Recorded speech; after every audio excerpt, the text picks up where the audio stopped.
We had three main goals when we started Hiraya. This was a year ago now. The first one is for the guests to leave the hotel with more knowledge and love for the Philippines.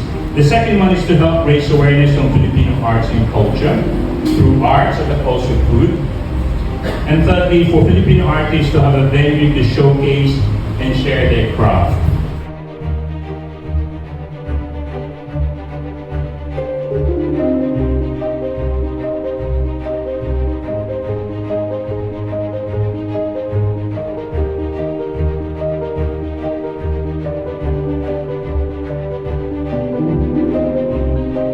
Sa muling paghigop ng kape, sa lahat ng kaadikan, sa kape na lang at sa inyo na rin.